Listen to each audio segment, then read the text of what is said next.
morning. I am Mimi Bartel, and I'm here with Adam Carroll. We are with 4 Premier Properties, and we have our guest this morning, Tyler Debish from the City of Fredericksburg. We are at 907 Bell Street, which is our listing of 2 short-term rentals here on the same property. And today we're here to talk about short-term rentals. So thank you for coming out, Tyler. Thanks for coming out, Tyler. If you can, just tell us a little bit about yourself and how you made it to Fredericksburg. I moved here about 8 years ago. I went on a Acts retreat with St. Mary's and just fell in love with the town.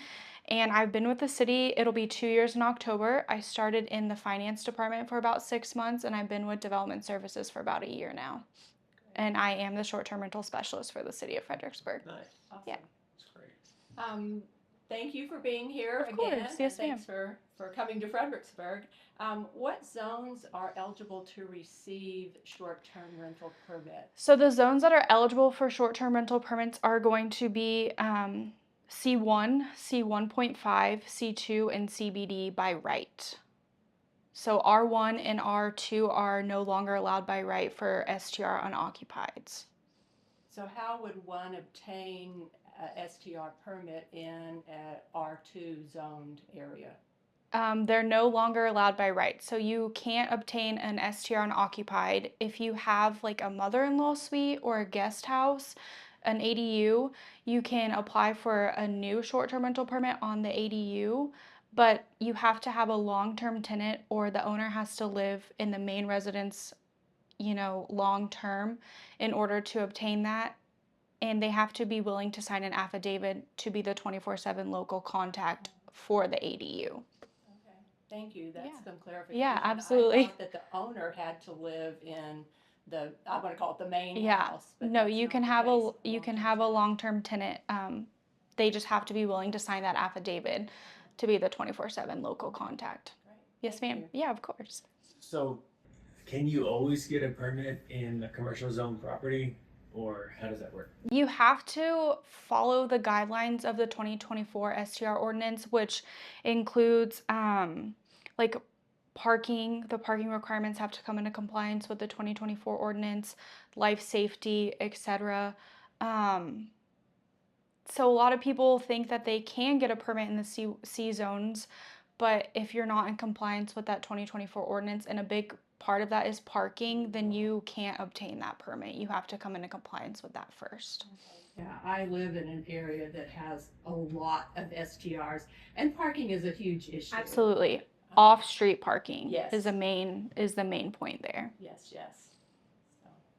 So, if I have an STR permit, what is the process of keeping it current and keeping it active? So the main thing is you want to be aware of your expiration date, which your permit placard should be posted in your unit at all times, and the expiration date is on the permit placard. Our MGO software just started sending out renewal reminders starting January of 2025, which is really helpful, but you want to be sure to pay attention to that expiration date and renew annually. So you have 60 days prior to expiration and 90 days after expiration before you lose your permit status. That's great. You remind people.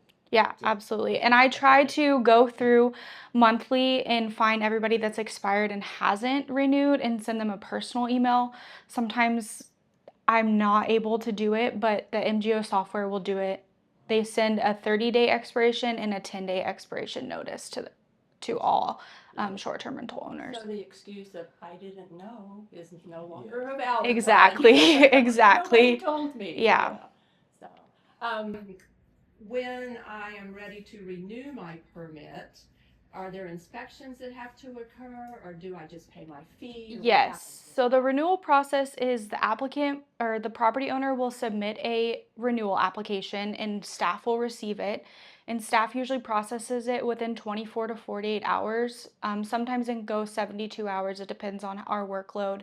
And you'll receive an invoice from MGO and you'll go in and pay your invoice. And then once the invoice has been paid, you will request the required inspection through MGO.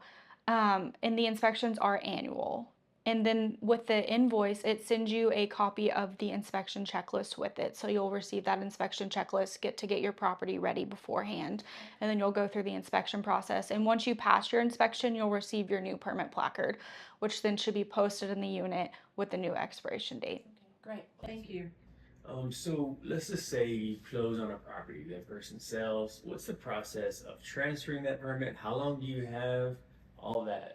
Okay, this is like a really important right now. A lot of people are failing on the transfer process, but you have 10 days from the date of the sale to contact city staff to let them know of the property owner change. We have a spreadsheet that we send to code enforcement and the police department, and we like to inform them of all contact information in case a situation happens at the property. So I need that information, phone number, name, business name, email addresses, mailing addresses, and then from there you have 90 days from the date of the sale to complete the transfer process, which is done through our permitting software, MGO.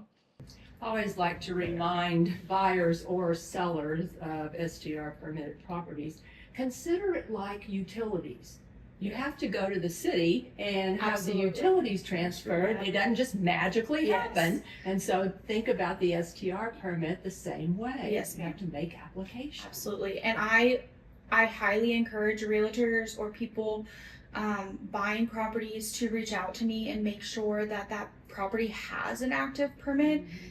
All the hot hotel occupancy taxes have to be in compliance before that permit can transfer.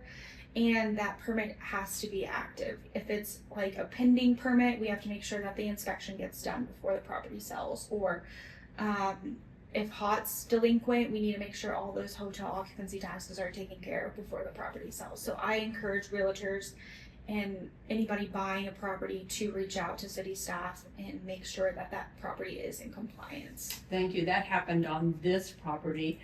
On the back house here, the wash house, the permit was expiring on July 1st.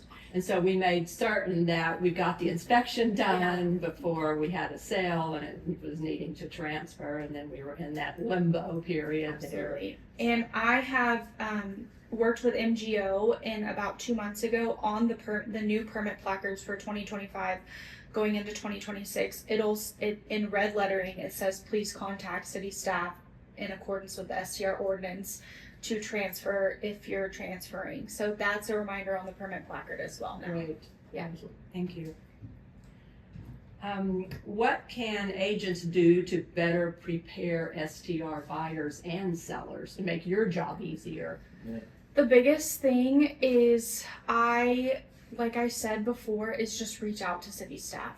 Let's make sure that that property is in compliance, has an active permit, making them aware that they need to renew annually. Like once they complete the transfer, it's not done. They can buy a property, say they buy it in July and that property expires in September. They're responsible for that renewal. A lot of people are like, oh, we transferred, we don't need to renew. Well, you've lost your permit. You know? Yeah. So that's one of my biggest things is like, I have no problem with anybody reaching out to me, asking questions. I think the more questions asked, the better understanding we have. Yeah. Thank you. Are there any misconceptions about STR permits that you see, or anything you want to talk about that's something you see? I think the biggest thing is people don't understand that we give you 60 days prior, 90 days after. We give you 5 months to renew that permit. Wow. That's more than generous. Absolutely, absolutely. And they are coming in, 6 months after the permit expired and want their permit back, and it's like, well, you lost it. That's really 11 months that you. Yeah. Another thing is people don't understand that the inspections are annually, and that's because it's a life safety inspection. It's not just so we can go in and see a property and how it's decorated. A lot of people worry about, oh, we don't have beds set up yet or anything like that, but it's really a life safety inspection, and those are done annually. So I think a lot of people forget that once they pay their invoice, they're good to go. They have to get that inspection done to complete the permitting process. Are there any upcoming changes to the ordinance? As of now, there are no changes. A big thing that did change on our inspection checklist is all fire extinguishers have to be inspected and tagged annually. So that's a big, there's no changes in the ordinance, but on our inspection checklist, we did have that changed. And a lot of people have gone and just bought new ones if they can't get them inspected, which is fine. They're tagged and new. But that's a big contingent. People don't want to pay the money to get them inspected, but they will fail their inspection and have to pay that $75 re-inspection fee if they don't have that done. And there are local inspectors that do that. Yes, ma'am. There's a company out of Kerrville and there's a company out of San Saba. There's nobody here in Fredericksburg, unfortunately. Anymore. No, ma'am. Used to, there was Yeah. a guy out on 290 because he would come and inspect our building for us. So, okay. Okay. Adam, do you have any other questions? I don't think so. Tyler, you've really answered all my questions. Do you have anything else you'd like to tell us that you think that the people would like to know? As of now, we have about 920 current active STRs. That's ever changing daily with people submitting renewals and unfortunately losing their permits. But as of now, there's about 920 active STRs in all zones. Okay. That's great. Thank you. Yes, ma'am. Well, thank you again for coming out. We appreciate you taking time out of your, sounds like very busy Yes, day ma'am. doing all of that. Yeah, and so thank you very much, Tyler. You're welcome.